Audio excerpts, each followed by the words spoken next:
بسم اللہ الرحمن الرحیم۔ معزز خواتین و حضرات، اعتکاف کے مسائل اور اس کی فضیلت کے حوالہ سے اس ویڈیو کے اندر چند چیزیں آپ کو عرض کرنا ہے، توجہ سے سماعت فرمائیے گا۔ رمضان المبارک کے آخری عشرہ میں اعتکاف کرنا حضور علیہ السلام کی سنت ہے۔ روزے فرض ہونے کے بعد حضور علیہ السلام کو جتنے رمضان بھی میسر آئے وصال تک، آپ صلی اللہ علیہ وآلہ وسلم نے سوائے ایک رمضان کے ہر سال اعتکاف فرمایا، اور جس سال اعتکاف نہ فرمایا اس سے اگلے سال آپ نے پھر 20 دن کا اعتکاف فرمایا۔ اعتکاف کرنا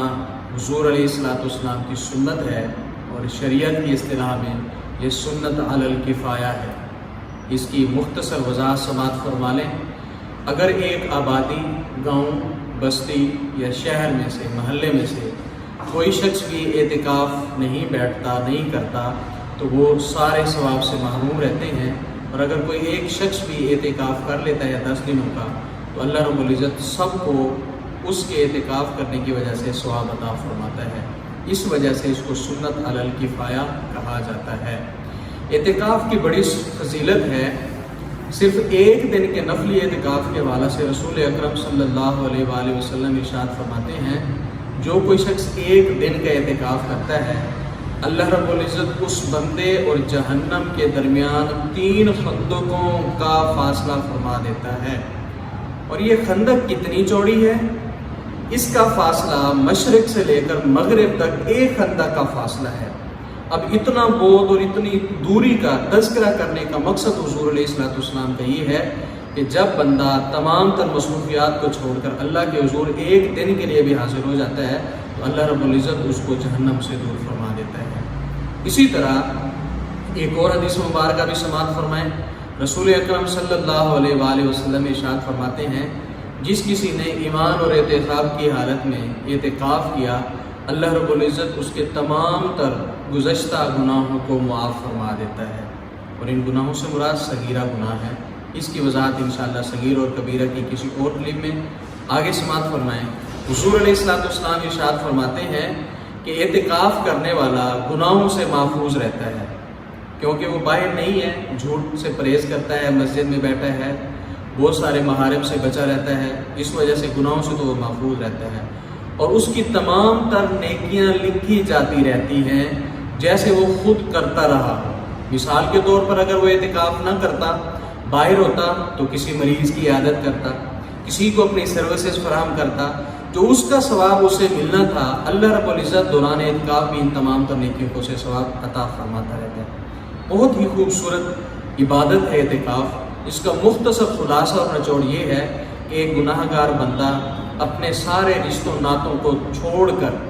اپنے قریبی اولاد تک کو چھوڑ کر، اپنے ماں باپ تک کو چھوڑ کر، اہل خانہ کو چھوڑ کر، دوست احباب کو، اپنے کاروبار تک کو چھوڑ کر، جن چیزوں پر ظاہری اسباب کے حوالے سے اس کا سہارا تھا، سارے سہارے چھوڑ کر اللہ کی بارگاہ میں حاضر ہو گیا ہے، اور یہ اللہ رب العزت کی بارگاہ میں عرض کرتا ہے کہ یا اللہ، تو ہی اس اوگنہار کا کرم فرمانے والا ہے، تو ہی اس کو معاف فرمانے والا ہے، تمام تر گناہوں کو معاف فرما دے۔ اتنی خوبصورت عبادت ہے کہ بندہ اللہ کے حضور حاضر رہتا ہے۔ خالصتاً اگر اللہ کی رضا کے لیے اعتکاف کیا جائے تو اس کے بہت ہی فوائد و ثمرات ہیں۔ رسول اکرم صلی اللہ علیہ وآلہ وسلم میں آپ عرض کر چکا ہوں، آپ نے کبھی بھی اعتکاف نہیں چھوڑا۔ اگر اسی بات کو مد نظر رکھا جائے کہ وہ نبی جو تشریف لائے امت کی اصلاح کے لیے، امت کو ہدایت دینے کے لیے، بڑی ذمہ داریاں تھیں، لیکن اس کے باوجود 10 دن 10 راتوں تک مسجد میں ہر سال رکے رہنا یقیناً بڑے معنی خیز چیز ہوگی۔ اس وجہ سے آپ علیہ السلام نے اس کا اہتمام فرمایا۔ یہ تو رہا اعتکاف کی فضیلت۔ اب اس کے بعد اعتکاف کے مسائل کے حوالے سے بھی چند باتیں سماعت فرمائیں۔ پہلی بات تو یہ ہے کہ اعتکاف کے لیے روزہ دار ہونا شرط ہے، یعنی 10 دن کا جو اعتکاف کرنا چاہتا ہے، اگر کوئی شخص یہ سمجھتا ہے کہ میں مسجد میں چلا جاؤں، وہاں پر سکونت اختیار کر لوں، روزے ہوتے ہیں ہوتے رہیں، نہیں ہوتے نہ ہوں، کوئی بات نہیں ہے، تو اس کا اعتکاف نہیں ہوگا، کیونکہ اعتکاف کے لیے روزہ سب سے پہلی شرط ہے۔ اور دوسرا، مرد حضرات کے لیے مسجد میں اعتکاف کرنا شرط ہے۔ اگر مسجد میں نہیں ہے تو ان کا اعتکاف نہیں ہوگا۔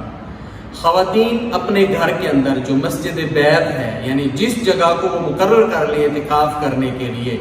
وہ ایک کمرہ بھی ہو سکتا ہے، ڈرائنگ روم بھی ہو سکتا ہے، مخصوص کوئی بھی جگہ، ایک کمرے میں ایک مخصوص جگہ بھی ہو سکتی ہے، اور وہ جگہ ان کے لیے جیسے مرد کے لیے مسجد کی حیثیت ہے، وہ جگہ بھی اسی طرح حیثیت اختیار کر جائے گی۔ حیثیت کیسے اختیار کر جائے گی بعد میں آپ کو عرض کروں گا۔ تو گویا روزے کے ساتھ ہونا اور مسجد میں بیٹھنا، یہ دونوں اعتکاف کی بنیادی شرائط میں سے ہے۔ اب مسجد میں بیٹھ کر انسان پر اور کیا ذمہ داریاں ہیں؟ تو وہ تمام تر چیزیں، وہ تمام تر کام جو مسجد میں بیٹھ کر کرنا درست نہیں ہے، دنیاوی گفتگو کرنا درست نہیں ہے، فضول گفتگو کرنا درست نہیں ہے، حرام کام کرنا درست نہیں ہے، لغو اور بیہودہ باتیں، جھوٹ بولنا، گالی دینا، یہ تمام تر لغویات، یہ جس طرح درست نہیں ہیں عام حالات میں بھی، اسی طرح معتکف کے لیے بھی لائق نہیں ہے کہ وہ ان چیزوں میں انوالو ہو۔ اسی طرح اعتکاف کرنے والے کے لیے یہ بھی ضروری ہے کہ وہ مسجد کے اندر ہی محدود رہے۔ اگر باہر جانا چاہتا ہے تو دو وجوہات کی بنا پر جا سکتا ہے صرف، یا تو اگر اس کو کوئی طبعی حاجت پیش آئی ہے تو اس کے لیے جا سکتا ہے۔ طبعی حاجت سے کیا مراد ہے؟ مثال کے طور پر اس کو پیشاب پخانے کی حاجت ہوئی ہے، واش روم جانا چاہتا ہے، ٹوائلٹ جانا چاہتا ہے تو جا سکتا ہے، وہ یہ طبعی حاجت ہے، اس کے لیے وہ مسجد سے باہر نکل سکتا ہے۔ پھر جب یہ اپنی حاجت پوری کر لے گا فوراً واپس مسجد میں آ جائے گا تو اب اس کا اعتکاف موجود رہے گا۔ اسی طریقہ سے شرعی حاجت کے طور پر بھی باہر جایا جا سکتا ہے۔ ایک شخص مسجد میں معتکف ہے، اس کا وضو ٹوٹ گیا، نماز اس نے پڑھنی ہے، قرآن پاک کو ہاتھ لگانا ہے تو باوضو رہنا ہے، تو اب وضو کرنے کے لیے وہ باہر جا سکتا ہے۔ اسی طریقہ سے اگر اس پر مسجد میں بیٹھے ہوئے اعتکاف کے دوران غسل واجب ہو گیا ہے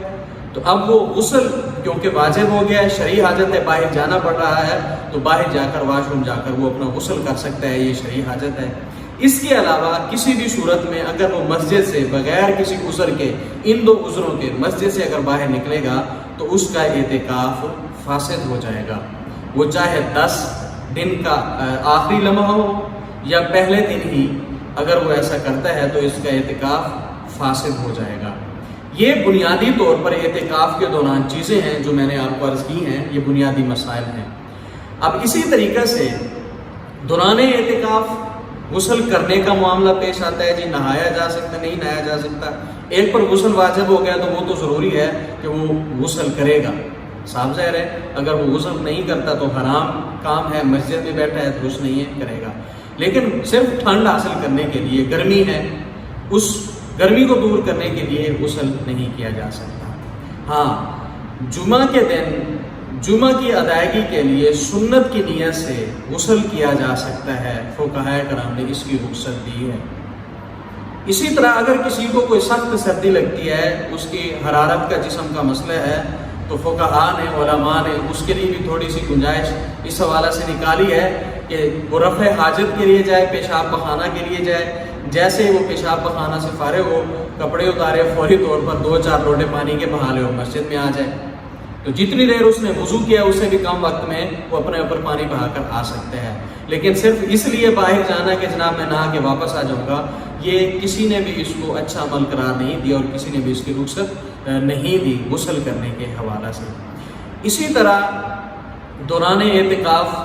جو چیزیں عام حالات میں مسجد میں ناجائز ہیں وہ ان حالات میں بھی ناجائز ہیں۔ ہاں اگر مسجد کے اندر نماز جمعہ کی ادائیگی نہیں ہوتی تو کسی بھی جگہ اور مسجد میں، قریبی مسجد میں جا کر وہ نماز جمعہ ادا کر سکتا ہے، جائے گا نماز جمعہ کے فرض ادا کرے گا، باقی سنت نوافل وغیرہ آ کر اپنی اسی مسجد میں ادا کرے، یہ بھی رخصت ہے۔ اسی طرح خدا نہ خواستہ کوئی مسجد کی پوزیشن اور حالت ایسی بنتی ہے کہ وہ گر جاتی ہے